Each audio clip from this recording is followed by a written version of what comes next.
इतनी सारी योनियां भोग के आए हैं। हाँ, आप जो है ना, आपने बहुत अच्छे अच्छे कर्म किए हुए हैं, जो आपको इस मनुष्य शरीर में भक्त का एक शरीर मिल गया। अब भोग नहीं है या भोग कर आ चुके? भोग कर आ चुके हो, तभी तो भक्ति कर रहे हो। बुरे कर्म करेंगे तो फिर जो हाँ, अब यदि आपने इस जन्म में, इस जन्म को लेके, एक भक्त के शरीर को लेके आपने यदि उसका बहुत प्रयोग कर लिया, अच्छा प्रयोग कर लिया, तो आपका आखिरी जन्म होगा, है ना। इससे पहले आप बने थे गाय। जो भक्त होता है वो मनुष्य बनने से पहले क्या बनता है? गाय बनता है। फिर गाय से वो मनुष्य रूप में आ जाता है ना। मनुष्य रूप से फिर वो भगवान के धाम का वासी बन जाता है, यदि भक्ति करेगा तो, है ना। यदि आप जो है ना आंख बंद करके ज्योति का ध्यान करोगे तो आपको मिलेगा तो भगवान, पर जो है ना कई जन्मों के बाद मिलेंगे। यदि आप ज्ञान के माध्यम से भगवान को पाना चाहोगे तो भी आप जाओगे तो भगवान के धाम में, परंतु असंख्य जन्मों के बाद जाओगे, है ना। तपस्या कर लो, आप तपस्या करके भी आप जाओगे तो भगवान के धाम ही, परंतु कई जन्मों के बाद। परंतु आपने यदि हरि नाम ले लिया तो आप इमीडिएट इफेक्ट से, जैसे आपने एटीएम में अपना कार्ड डाला और उधर से पैसे आ गए, है ना। तो गोलोक धाम में जाने के लिए क्या करना पड़ेगा? हरि नाम लेना पड़ेगा। अरे आपने यदि हरि नाम ले लिया तो फिर कोई ताकत नहीं है, किसी दुनिया की कोई ताकत नहीं जो आपको बैकुंठ में, भगवान के धाम गोलोक वृंदावन में जाने से रोक दे। परंतु शर्त क्या होगी? अनन्य चिंतयन्तो माम ये जना पर्युपास्ते तेषाम नित्याभियुक्ता नाम योगक्षेमं वाम्य। अनन्य चिंतयन्तो माम मतलब भगवान के अलावा किसी और को देखना नहीं है, क्योंकि भगवान ही है जो भजनीय है, वंदनीय, पूजनीय, सराहनीय तो बहुत सारे हैं, पर भजनीय एक ही है, वो है गोविंद। आप जो है ना किसी की नमस्ते, आपको नमस्ते करी, हरे कृष्णा, आपका वंदन कर दिया, है ना, आपका अभिनंदन कर दिया, आपको गले में माला पहना दी, परंतु जो आपका इष्ट है वो तो एक ही है, वो कौन है? गोविंद। अब जो भगवान है, तो भगवान क्या है? बहुत सारे भगवान हैं इस पृथ्वी पे। भगवान जो है ना बहुत सारे हैं। कौन है? शिव जी भी भगवान है, गणेश जी भी भगवान है, दुर्गा माता भी भगवान है, काली माता भी भगवान है, खाटू श्याम भी भगवान है, हनुमान जी भी भगवान है। तो ये क्या है? सारे के सारे, लक्ष्मी जी भी भगवान है, ये सारे क्या है? भगवान है। परंतु क्या है? Supreme personality of godhead. Prabhupada ji जो है, शीला प्रभुपाद जी क्या कहते हैं? Personality of godhead, supreme personality of godhead. Godhead मतलब भगवान का भी हेड। वो कौन है? गोविंदम आदि पुरुषम तम हम भजामि। वो गोविंद है, भगवान कृष्ण है। अब क्या होता है? जब भगवान कृष्ण का एक अवतार होता है महाविष्णु, महाविष्णु के अंदर से बहुत सारे वो निकलते हैं, श्वास लेते हैं ना जब भगवान, तो बहुत सारे बुलबुले श्वास के निकलते हैं। वो श्वास जो है ना, वो सृष्टियाँ होती हैं। जैसे हमारी ये सृष्टि है, जो हमारी पृथ्वी है, एक छोटी सी सृष्टि है, तो ऐसी ऐसी भगवान के अंदर से असंख्य सृष्टियाँ निकलती हैं। फिर उन असंख्य सृष्टियों में कौन एंट्री कर जाते हैं? 3 विष्णु होते हैं। एक तो करुणोदक्षाय विष्णु, एक गर्भोदक्षाय विष्णु, एक शिरोदक्षाय विष्णु। 3 तरह के विष्णु होते हैं। अब ये जो है उनके अंदर एंट्री कर जाते हैं। किनके अंदर? जो भगवान के श्वास के थ्रू जो सृष्टियाँ निकली। अब उन सृष्टि में एंट्री कर गए कौन? सारे ये विष्णु एंट्री कर गए। अब उन विष्णु के एंट्री करने से क्या होगा? उस सृष्टि में अलग अलग ब्रह्मा जी भी होंगे, विष्णु भी होंगे और शिव भी होंगे। तो ये 3 तो जो गॉड होता है ना, जीओडी गॉड, गॉड मतलब जी मतलब जनरेटर, ओ मतलब ऑपरेटर, डी फॉर डिस्ट्रॉयर। तो ये तीनों आगे किसमें? उस सृष्टि में आगे। अब ऐसी ऐसी क्या है सृष्टि, भगवान ने तो बहुत सारी निकाल रखी, गोविंद ने, भगवान कृष्ण की बात कर रहा हूं मैं। तो ये क्या हुआ? ये ब्रह्मा विष्णु महेश क्या हुआ? तो बहुत छोटी सी वो हुई ना, एक बहुत छोटी सी वो हुई ना शक्ति। तो ऐसी ऐसी भगवान की असंख्य वो हैं सृष्टियां, जिसमें यहाँ तो ब्रह्मा जी के कितने मुख हैं? 4 मुख हैं। परंतु भगवान की जो सृष्टियां हैं उनमें 1000 मुख वाले भी ब्रह्मा जी हैं, शिव जी हैं, विष्णु हैं। तो इन सबके हेड है कौन? गोविंद, जिनकी हम भजन कर रहे हैं। तो ये छोटी मोटी चीज नहीं है। मतलब जो भगवान की आप प्रार्थना कर रहे हैं, जिन गोविंद को आप भज रहे हैं, वो बहुत छोटी सी चीज नहीं है, वो बहुत बड़ी चीज है। तो इसलिए सारे के सारे जो देवी देवता हैं वो क्या है? भगवान के लिए कुछ भी नहीं है। तो जब हम जिसकी अप्रोच हम लगा रहे हैं, जिसके लिए हम जो है भक्ति कर रहे हैं, वो इतनी बड़ी चीज है। तो हमें क्या करना है? सतत कीर्तन करना है, भगवान गोविंद को जो है ना हर वक्त याद रखना है कि भगवान बस ये जो है ना जन्म हमारा आखिरी हो, बस इसके बाद हम इस जन्म मृत्यु के चक्र में दोबारा ना फंसे। पुनरपि जननम पुनरपि मरणम पुनरपि जननी जठरे शयनम। है ना। हम बार बार माँ के गर्भ में उल्टा ना लटकें। हे गोविंद, बस यहाँ इसमें जो आपको जन्म मृत्यु जरा व्याधि के माध्यम से जो भी हमें कुछ करना है वो इसी जन्म में कर दो जो करना है। अगला जन्म हम आपके धाम का ही लेंगे। आपके धाम में आपकी जो है स्वरूप की आपकी भक्ति करने के लिए हम आपके चिन्मय धाम में रहेंगे। तो हमारा क्या होना चाहिए? ये विश्वास होना चाहिए। यदि ये विश्वास करके हम भगवान की भक्ति करेंगे तो हम भगवान के धाम में अवश्य ही जाएंगे। तो ये अपना लक्ष्य बना लो, ठीक है। तो अब हम जो है श्रीमद् भगवद गीता स्टार्ट करेंगे। तो पहले जो है ना इस जिसे हम पढ़ रहे हैं उसको पढ़ने के लिए उसकी उपयोगिता उसकी महिमा जान लेनी चाहिए ना, कि हम जो है क्या पढ़ने जा रहे हैं, इससे हमें पढ़ के हमें क्या बेनिफिट मिलेगा, है ना। जब आप कहीं जाते हो तो पहले उसकी स्पेशलिटी का पता करते हो ना कि भाई यहाँ क्या स्पेशलिटी है, यहाँ से हमें जाके क्या मिलेगा। तो ऐसे श्रीमद् भगवद गीता पढ़ने से पहले इसकी महिमा को थोड़ा बहुत जानना आवश्यक है। इसके माध्यम से हम फिर श्रीमद् भगवद गीता में एंट्री पा जाते हैं। तो 8 श्लोक हो गए थे जी। 8वां एक बार और पढ़ लेते हैं। ज्ञान विज्ञान तृप्तात्मा कुटस्थो विचेन्द्रिया युक्ति युच्यते योगी समलोष्टाश्म कंचनः। पढ़े? नहीं, अगला पढ़ेंगे, मैं इसे वैसे बोल रहा हूं।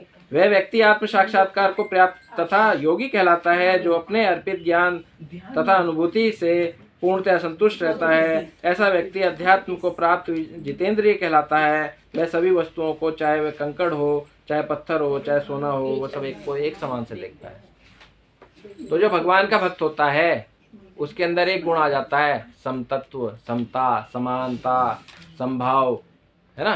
वो सबको जो है ना एक नज़र से देखता है ना। जैसे सूर्य क्या करता है, वो चाहे कोई काला हो, चाहे कोई गोरा हो, चाहे कोई छोटा हो, चाहे कोई बहुत अमीर हो, चाहे कोई बहुत ही गरीब हो, वो सब पे एक छत्र प्रकाश फैलाता है ना। चाहे बहुत ही गंदगी किसी ने करी हुई हो, उस पर सूरज पड़ता है तो उसे भी खींच लेता है। किसी ने गंगा जल डाल दिया हो कहीं, उसे भी खींच लेता है। किसी ने अमृत ही क्यों ना डाल दिया हो, उसे भी खींच लेता है ना। तो इसका मतलब तो सूर्य तो बड़ा गलत हो गया मामला। वो तो गंदी चीज़ों को भी एक्सेप्ट कर लेता है, बुरी चीज़ों को भी एक्सेप्ट कर लेता है, परंतु वो भगवान का एक नेत्र है। सूर्य चंद्रमा क्या है? भगवान की आंखें हैं। तो श्रीमद् भगवद गीता पढ़ने वाला क्या होता है?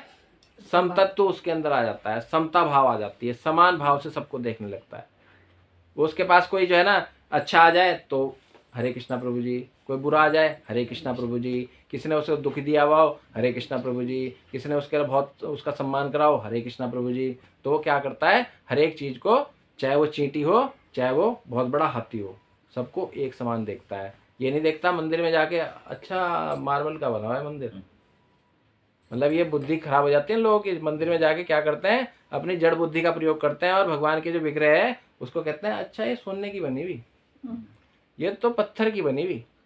मतलब भगवान को भगवान नहीं समझते। भगवान को क्या कहते हैं, तो लकड़ी के भगवान हैं, ये तो सोने के भगवान हैं, ये तो चांदी के भगवान हैं, ये तो अष्ट धातु के भगवान है, ये तो संगमरमर के भगवान है। तो ये क्या हुआ, ये जड़ बुद्धि है।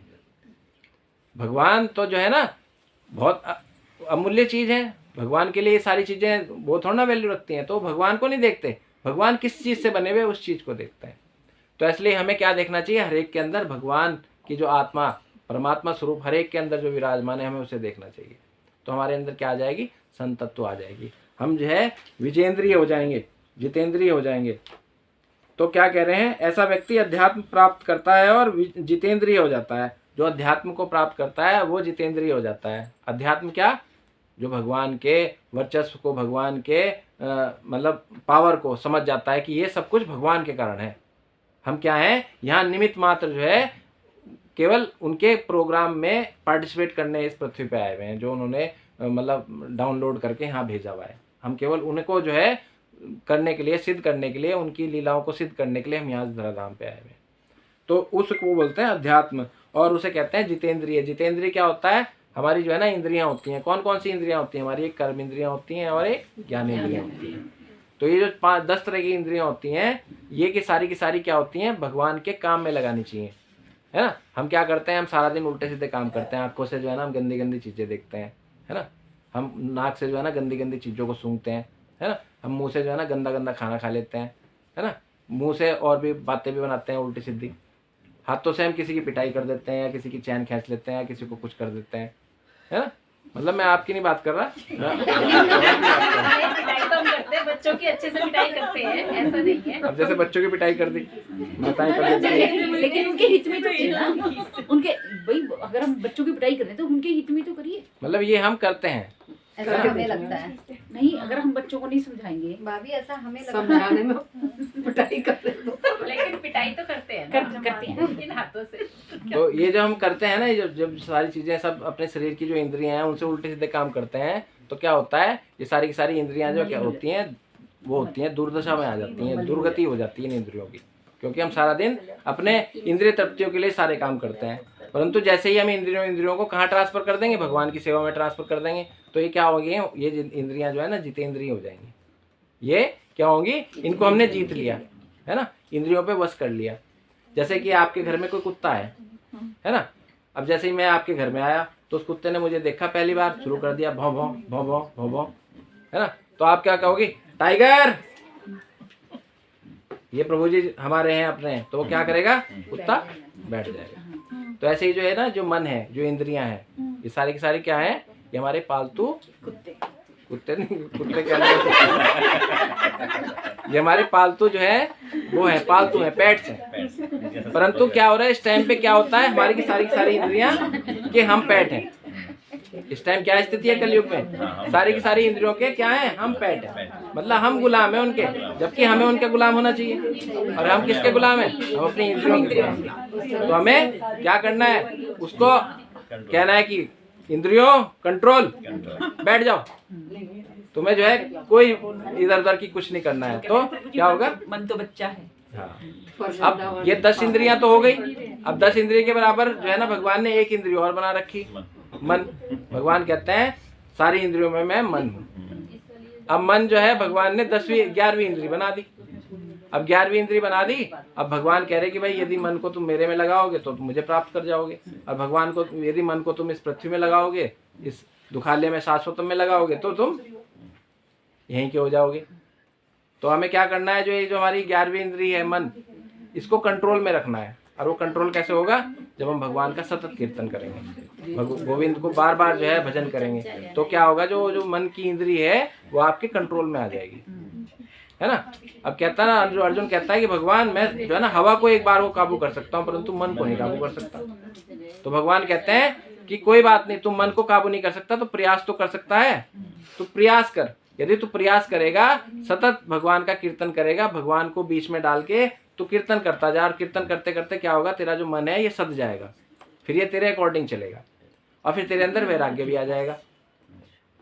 क्या होगा, जब मन तेरा कंट्रोल में हो जाएगा तो तेरे अंदर वैराग्य आ जाएगा, और वैराग्य आने से क्या होगा, इस पृथ्वी की जितनी भी उल्टी सीधी चीजें हैं उनसे क्या होगी, विरक्ति हो जाएगी। और विरक्ति हो जाएगी तो फिर क्या होगा, शरीर पे रौनक आ जाएगी, शरीर के अंदर से जो बीमारियां हैं वो भाग जाएंगी, है ना। और आपका जो है शरीर क्या होगा, चमकने लगेगा, सोने की माफिक, है ना। कुछ लोग बोलते हैं ना, प्रभु जी आप तो बहुत चमक रहे, तो हम कहते हैं भाई क्या भगवान का नाम लेते हैं इसलिए चमक रहे, कि नहीं वो तो चलो अलग बात है, बताओ कौन सी क्रीम लगाते हो। मतलब वो बता रहा है कि भाई मैं भगवान का नाम लेता हूँ, तो दूसरा क्या कह रहा, अरे प्रभु जी ये बताओ कौन सी क्रीम इस्तेमाल करते हो, क्योंकि हाँ भाई वो कोल्ड क्रीम इस्तेमाल करते हैं, 10 रुपए की आती है। प्रभु जी क्यों झूठ बोल रहे हैं। तो अब वो सच्चाई बता रहा, भाई भगवान का नाम लेते हैं इसलिए चमक आ रही। तो आप जैसे कुछ कहते हैं भाई आपकी मतलब आपने सिर का मुंडन क्यों करा रखा, है ना। कुछ मुंडन कहते हैं भाई प्रभु जी आपने सिर का मुंडन क्यों करा दिया, तो प्रभु जी बोलते हैं भाई हमारी कोई मांग नहीं है। अब महिलाओं की तो मांग होती है ना। तो मांग मतलब, मांग का मतलब 2 होगी, एक तो मांग ये वाली जो बीच में होती है, दूसरी डिमांड। तो प्रभु जी कहते हैं भाई मेरी कोई मांग नहीं।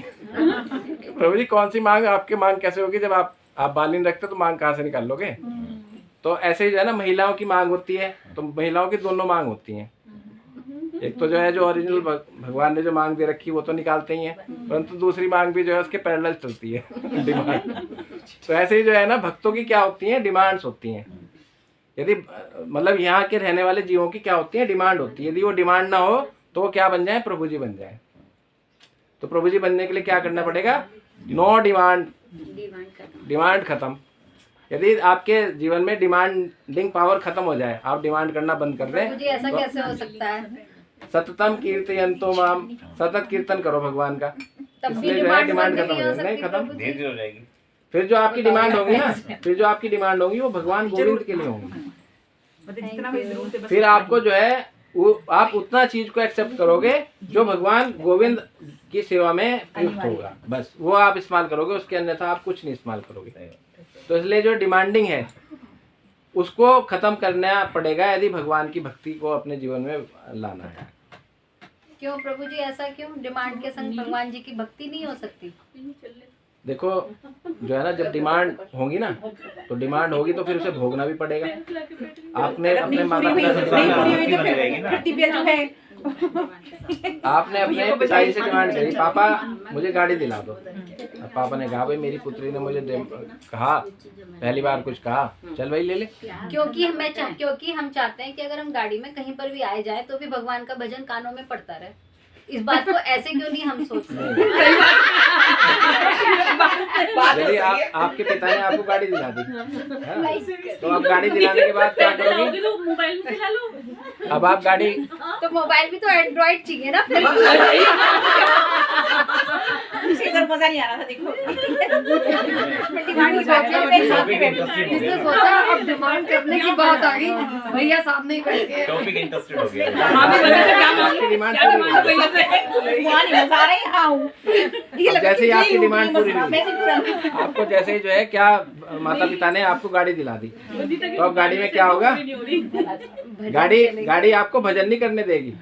गाड़ी कुछ दिन तो ऐश कराएगी, बहुत अच्छी लगेगी, फिर गाड़ी के एक टायर में पंचर हो जाएगा, ठीक है। अब पता लग रहा जो है ना, इन्होंने गाड़ी बीच में खड़ी कर रखी और वहाँ कोई इनको जो है ना हेल्प करने वाला कोई मिला नहीं, तो ये खुद ही लग गई, टायर खोल रही। अब जब टायर खोलेगी, उसे बदलेगी, स्टपनी को निकाल के लगाएगी, तो भगवान कहाँ याद आएंगे? तो मूड भी खराब हो जाएगा। नहीं, वैसे तो हर जगह से फोन कर दो तो आ ही जाते हैं। मतलब उस टाइम की बात कर रहा हूँ कि यदि नहीं आए तब, है ना, बाई चांस क्या हुआ, पेट्रोल खत्म हो गया और ऐसी जगह खत्म हो गया जहाँ पेट्रोल पंप ही नहीं है, उतनी फिर हमें दिक्कत भी तो उतनी होगी। नहीं, लेकिन तो आप यदि जितना लग्जरी की तरफ जाएंगे ना, उतनी आपके अंदर क्या होगा? गाड़ी छोड़ो आप जो है और दूसरी इंद्रिय तृप्तियों में फंस जाओगे, और फिर ना तो भगवान मिलेंगे ना ही वो मिलेगी जिसके जो आपको चाहना है। ई रिक्शा बुलाओ, सही है। और इसके लिए एक कथा थी ना, एक वाक्य था ना कि बिल्ली मत पालना। भाई एक संत जब मरे तो अपने शिष्य को बोलेगा कि मैं बिल्ली मत पालना। अच्छा, तो यही मतलब कि चीजें जोड़ते चले गए ना, सही एक बात। बिल्ली पालना मतलब कि उसका खाना बनाओ, ये करो, ये करो, मतलब वो इस प्रकार से थी कथा कि एक बार क्या हुआ, एक परिवार में शादी हुई, तो एक बिल्ली बहुत परेशान कर रही थी। तो उस परिवार के लोगों ने क्या करा, बिल्ली को एक टोकरी के नीचे बंद कर दिया, वो बार बार आ रही थी तो रख दिया, तो वो शादी तो निमट गई। अब जब दूसरी उस परिवार में शादी हुई जो उसमें अटेंड करा था लोगों ने, तो उन्होंने देखा भाई ये परंपरा है, परंपरा है। तो वो बिल्ली को उठा के लाए, भाई ढूंढो बिल्ली ढूंढो भाई, पकड़ के पूरा उसे लाओ, पकड़ के। वो परंपरा है हमारी, जो है हमारे यहाँ बिल्ली बंद करके रखी है। ये तो बहुत बड़ा रिचुअल है। तो वो बिल्ली को हर शादी में परंपरा बन गई कि टोकरी के नीचे ऐसी परंपरा है। तो इसलिए जो है ना, हमें अपनी आवश्यकताओं को शून्य करना है, यानी कि बढ़ाना नहीं है। हमें क्या बनना है? जितेंद्रिय बनना है। हमें इंद्रियों पे विजय प्राप्त करनी है, ना कि अपनी इंद्रियों की खूब वो करनी है, मतलब खूब उसे मक्खन पानी। नहीं, मुझे ये बात पूछनी है। आप पूछ, मुझे ये पूछना है कि ना, जैसे हम भागवत पढ़ते हैं तो हमें याद क्यों नहीं रहती? अब कोई अगर हमसे पूछे कि ना, मैं हूँ जैसे, मैं 2 साल से पढ़ रही हूँ, और कोई मुझसे पूछे भागवत तुमने क्या पढ़ा, तो कुछ पता ही नहीं मुझे तो कुछ। तो वो इसलिए है ना, अब मैं आप सो रही हो, मैं आपके पति का नाम आपसे पूछ लूं सोते हुए, वो पता है, बता दोगी ना? अब वो कैसे याद है? वो कैसे याद है? वो इसलिए याद है कि वो आत्मसात हो गया, वो आपकी आत्मा में आ गया वो। तो जैसे ही ये आपकी आत्मा में एंट्री कर जाएगी श्रीमद् भगवत गीता, उस दिन कोई ताकत नहीं जो कि आपको रोक सके। तो इसलिए आपको क्या करना है? इसको अपनी आत्मसात करना है। आत्मसात का मतलब सोते जाते खाते पीते रोते मतलब कुछ भी एक्टिविटीज आप कर रहे हैं, तो आपको क्या होना है? आपके जीवन में, क्योंकि वाकई में ये बहुत सोचने वाली बात है कि हमें प्रभु जी याद नहीं रहता, कुछ याद रहता मैं है। बता रहा ना, क्यों नहीं याद रहता? अब क्या मुझे कैसे याद रहता है? मैं कोई सारा दिन यही थोड़ा पढ़ता हूँ। मैं भी जो है ना बहुत सारी पार्टियों से मेडिसिन का काम, वाटर बॉटल करके पैसे लेके आया। तो मेरे कैसे याद है? मैं क्यों मेरे से क्यों याद है? मेरे लिए ये आत्मसात होगी।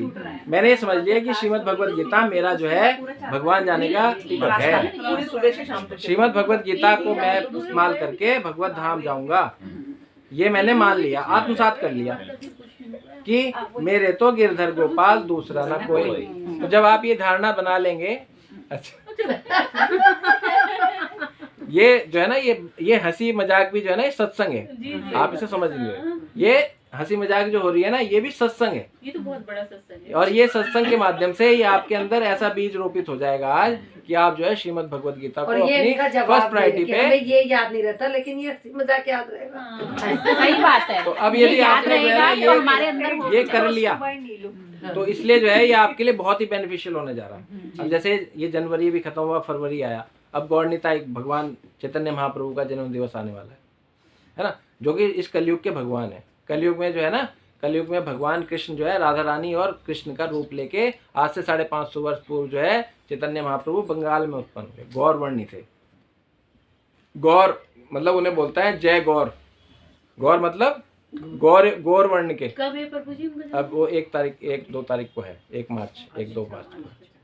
तो चैतन्य महाप्रभु का जन्म दिवस मनाया जाएगा, तो वो भी हम सेलिब्रेट करेंगे, बहुत बढ़िया।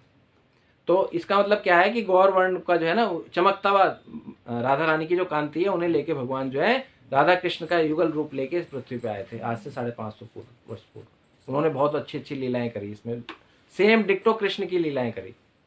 जैसे कृष्ण ने जो है ना द्वापर में वृंदावन में जो लीलाएं करी, ऐसे ही जो है ना भगवान चैतन्य ने यहाँ पर कलयुग में लीलाएं करी। तो इसलिए जो है ये भगवान का बहुत ही अद्भुत अवतार हुआ। चलिए आगे पढ़ते हैं।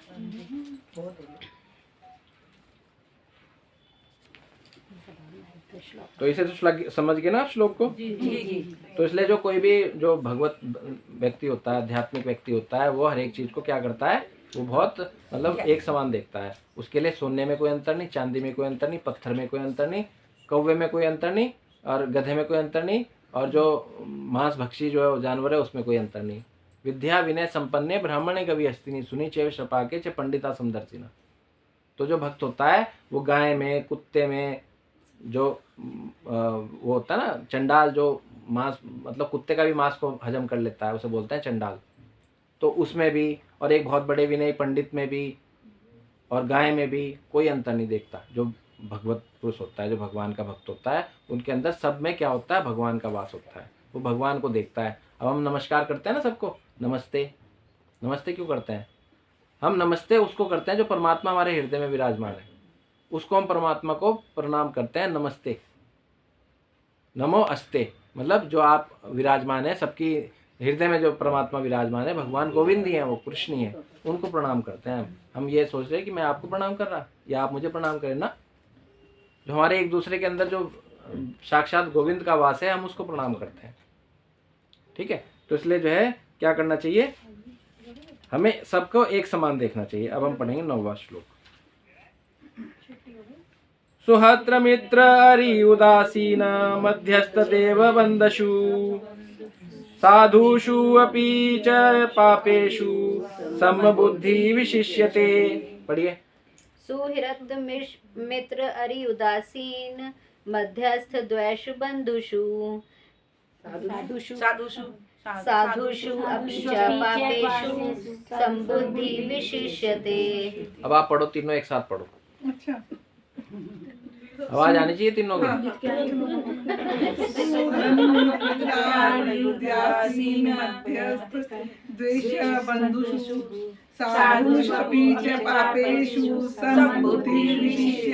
अब आप पढ़ो, तीनों पढ़ो।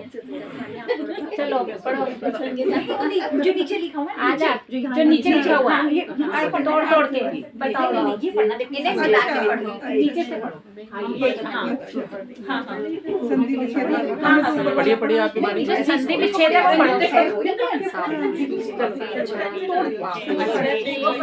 पढ़ो। आज सीख के जानी है भगवत गीता। पढ़ो। मित्रे अरि उदासीन गा के पढ़ो, गा के अपने जो वो है ना ताल लय जो आपके अंदर है गाने की विद्या, उसे उसको डालो इसके अंदर। पढ़ लिया सबने? जब मनुष्य निष्कपट हितैषियों, प्रिय मित्रों, तटस्थों, मध्यस्थों, ईर्ष्यालुओं, शत्रुओं तथा मित्रों, पुण्यात्माओं एवं पापियों को समान भाव से देखता है तो वह भी उन्नत माना जाता है। तो मतलब आप जो है ना किसी भी कंडीशन में, कैसी भी अवस्था में अपनी जो है बुद्धि क्या लगाओ, भगवान कृष्ण पे लगाओ। और वासुदेवम सर्वम, इस पूरी पृथ्वी में कौन है? गोविंद है, वासुदेव है, वही सर्व सब जगह है। गोविंदम आदि पुरुषम तम हम भजामि, जो गोविंद है वही आदि पुरुष है और सब जगह है, सब कारणों के कारण है ना। तो हर व्यक्ति जो है, हर कोई जो है उसी के कारण है। तो आप अपना क्या करें, सारा ध्यान कहाँ लगाएं? गोविंद में लगाएं। और गोविंद कहाँ है? हृदय में विराजमान है। हृदय से अर्जुन तिष्ठति, जो अर्जुन के हृदय में है वो कहाँ वास करते हैं। तो ऐसे हर एक जीवात्मा के हृदय में भगवान परमात्मा स्वरूप वास करते हैं। तो कोई भी हो, चाहे अब बताया ना इसमें, चाहे आपका बहुत प्रेमी हो, चाहे आपका प्रिय मित्र हो, हितैषी हो, तटस्थ हो, मध्यस्थ हो, ईर्ष्यालु हो, जो आपसे ईर्ष्या भी करता है ना, जो आपकी बहुत आपके बारे में गलत सोचता है, उसके अंदर भी वो कौन है? विराजमान भगवान है। तो आप उसको भी देख के क्या करो, हरे कृष्णा करो। उसको भी कहो कि भाई तेरे अंदर भी भगवान है। ईर्ष्यालु है, शत्रु है, शत्रु भी यदि आपका कोई है तो उसके लिए भी शुभकामनाएं रखो, है ना, उसके लिए भी आप कुछ गलत ना बोलो। पुण्य आत्मा, पापी, सब जो है एक भाव, क्योंकि सबको जो है अपने करने का फल अलग मिलता है।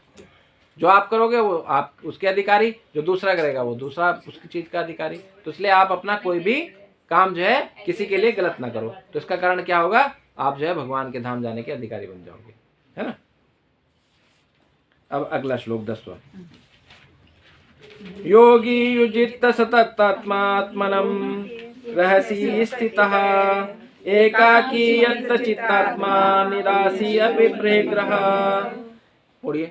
योगी युजित सततम आत्मनं रहसि स्थित एकाकी यत चित आत्मा निराशी अपि। योगी युजित सततम आत्मनं रहसि स्थितः एकाकी यत्त चित्तात्मा निराशी अप्रग्रह। पढ़िए, पढ़ लिया सबने? आप पढ़ो। योगी को चाहिए कि वह सदैव अपने शरीर, मन तथा आत्मा को परमेश्वर में लगाए, एकांत स्थान में रहे, बड़ी सावधानी के साथ अपने मन को वश में करे और समस्त आकांक्षाओं व संग्रह भाव की इच्छा से मुक्त होना चाहिए। तो जो भगवान का भक्त होता है उसके लिए कुछ क्वालिटी बता रहे हैं भगवान की, भाई तुम्हें इस तरीके से रहना है ना। जैसे आप 10वीं का एग्जाम देते हो तो 10वीं के एग्जाम देने से पहले आप बहुत सारी तैयारियां करते हो, है ना, बहुत पढ़ते हो आप, जो है ना रात देखते, ना दिन देखते, ना सुबह देखते, ना शाम देखते, ना खाना देखते, ना पीना देखते, बस पढ़ने पढ़ने पढ़ने पढ़ने में लगे रहते हो। और फिर जब आपका रिजल्ट आता है तो उसे देख के खुश होते हो। तो ऐसे ही जो है ना भगवान यहाँ कह रहे हैं कि आप जो है ना यदि ऐसी ऐसी चीज़ों की क्वालिटी आपके अंदर आएंगी तो आपको क्या होगा, निश्चित ही मैं प्राप्त हो जाऊँगा, भगवान का धाम मिल जाएगा।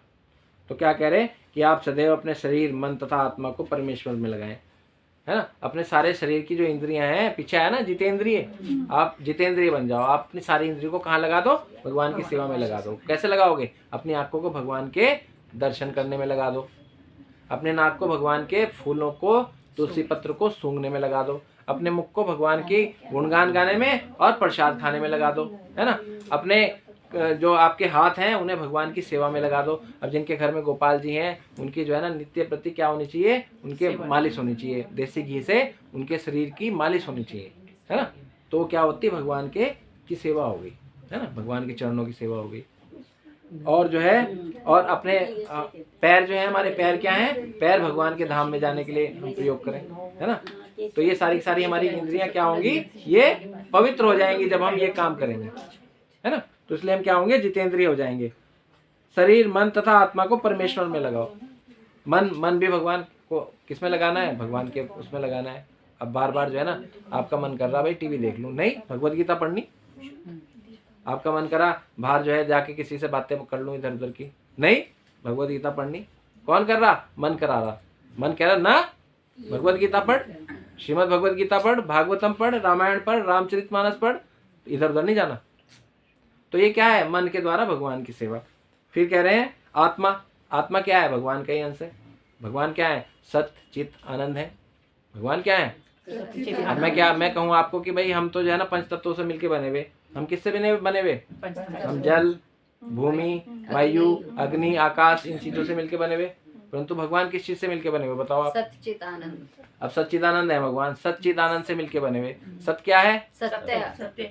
सत्य सनातन। हमारा जो धर्म है सनातन है, हम सनातनी है। तो सनातन का मतलब क्या है? जो बहुत पुराना है, बहुत आदिकाल से है, जिसका और छोर का ही नहीं पता। इसका इज नो लिमिट। इसका को देखते हो ना तो कोई लिमिट ही नहीं है। ऐसे हमारे धर्म की कोई लिमिट नहीं है। करोड़ों सालों पुराना है, अरबों सालों पुराना है, या खरबों सालों पुराना, पता ही नहीं। तो इसलिए हम क्या है? सनातनी है, सत है। फिर भगवान ने कहा चित्त। चित्त मतलब ज्ञान। चित्त मतलब ज्ञान, कि हमारे अंदर, भगवान के अंदर बहुत ज्ञान है। भगवान हमारे 100 जन्मों के बारे में भी जानते हैं, हमारे 84 लाख योनियों के बारे में भी जानते हैं। कब किसने कौन सी योनि में कब जन्म लिया, सब भगवान को पता है ना। और फिर आता है आनंद। आनंद भगवान क्या है? आनंद के सागर है।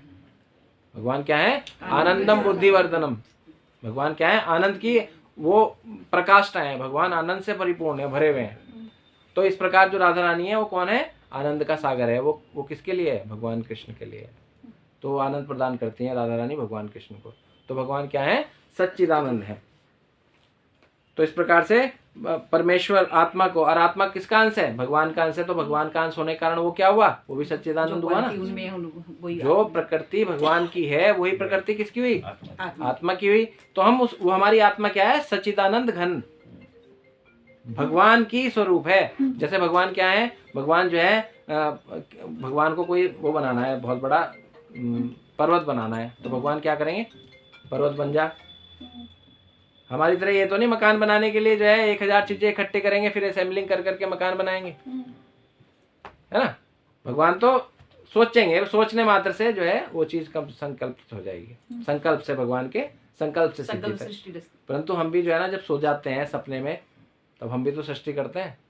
हम हिमालय पे घूम रहे, हिमालय पे प्रार्थना कर, वो तपस्या कर रहे, गोवा चले गए जी, स्विट्जरलैंड चले गए जी, अमेरिका में घूम रहे।